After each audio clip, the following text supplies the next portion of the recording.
ये कहानी एक छोटे से गांव के एक छोटे से मोहल्ले की है, जहां घरों के बीच रिश्तों का एक अलग ही सौहार्द था। मोहल्ले में एक छोटे से परिवार के लोग रहते थे, जिनमें विवेक नाम का एक लड़का, उसकी भाभी सुमिता और उसका भाई राकेश था।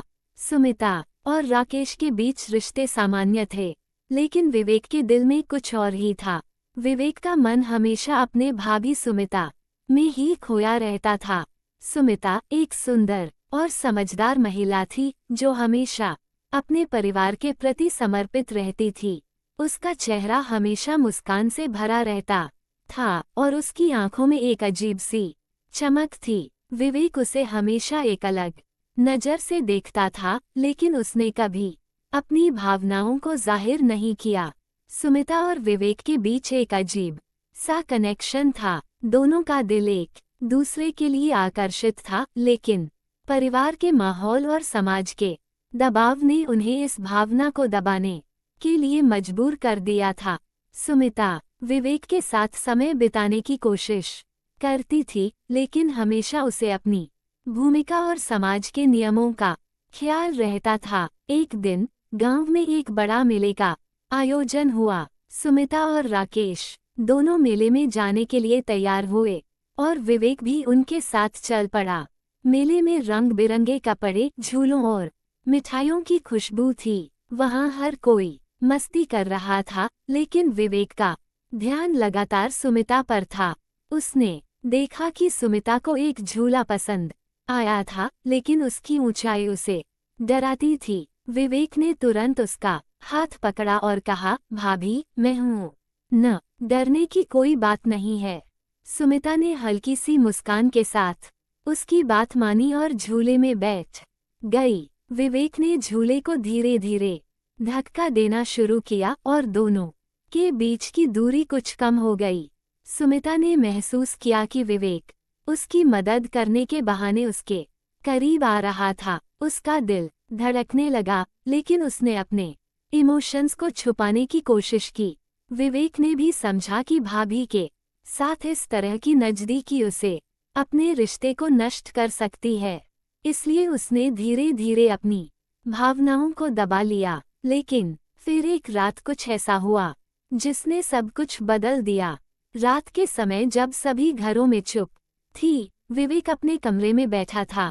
तभी अचानक दरवाजे पर हल्की सी दस्तक हुई। उसने दरवाजा खोला तो देखा सुमिता खड़ी थी। उसके चेहरे पर थोड़ी घबराहट और चिंता थी। सुमिता ने धीमे स्वर में कहा, विवेक, मुझे तुम्हारी मदद चाहिए। राकेश कहीं बाहर गया है और मुझे अकेले ही रात का खाना बनाना है। विवेक ने बिना किसी सवाल के उसे अंदर आने का इशारा किया। सुमिता ने धीरे धीरे कदम बढ़ाए और दोनों ने मिलकर रात्रि का खाना तैयार किया।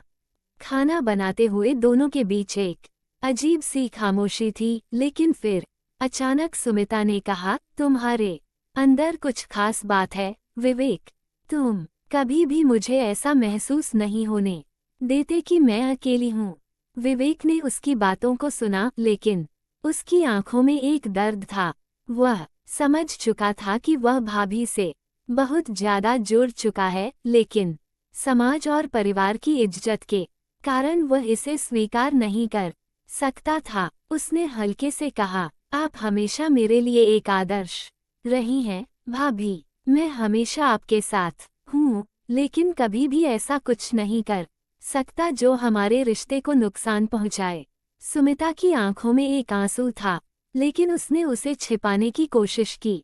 मैं भी जानती हूँ विवेक, लेकिन कभी कभी दिल की बातें अपने आप को बयां कर ही देती हैं। रात का खाना तैयार होते ही दोनों ने बैठकर खाना खाया। उस रात के बाद दोनों के बीच की खामोशी और भी गहरी हो गई। विवेक ने अपनी भावनाओं को और भी अंदर दबा लिया, जबकि सुमिता को भी लगा कि यह रिश्ता आगे नहीं बढ़ सकता। समय बीतता गया और विवेक ने अपने अंदर के उस प्यार को दबाए रखा।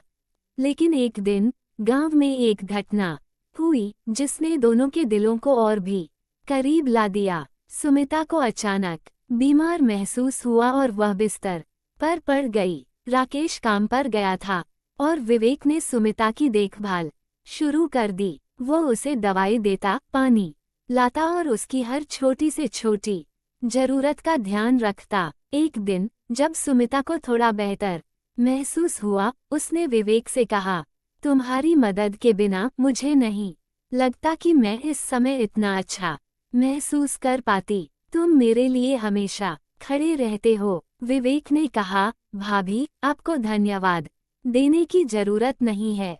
मैं आपका छोटा सा भाई हूँ और यह मेरी जिम्मेदारी है। लेकिन सुमिता को विवेक की बातें बहुत गहरी लगी। उसने महसूस किया कि उसका दिल धीरे धीरे विवेक के लिए पलट रहा था, लेकिन वह जानती थी कि यह सब कुछ गलत था, इसलिए उसने अपने दिल की बातों को खुद तक ही रखा। विवेक और सुमिता दोनों के बीच की यह अजीब सी खामोशी धीरे धीरे एक नई दिशा में बढ़ रही थी। दोनों के बीच का प्यार अब और भी गहरा हो चुका था, लेकिन दोनों जानते थे कि उनका ये रिश्ता किसी भी रूप में समाज को स्वीकार्य नहीं होगा। अंत में विवेक ने तय किया कि वह अपनी भावनाओं को अपने भीतर ही दबा लेगा। सुमिता ने भी यही सोचा कि कभी न कभी वह विवेक से दूर हो जाएगी, ताकि उनका ये रिश्ता किसी भी प्रकार से गलत साबित न हो। ये कहानी एक दिलचस्प मोड़ पर खत्म होती है, जहां दोनों एक दूसरे से प्यार करते हैं, लेकिन अपने परिवार और समाज के नियमों के कारण उस प्यार को कभी व्यक्त नहीं कर पाते। ये कहानी बताती है कि कभी कभी प्यार अपने रास्ते में अड़चने पाता है, लेकिन वह हमेशा किसी न किसी रूप में दिलों में छिपा रहता है।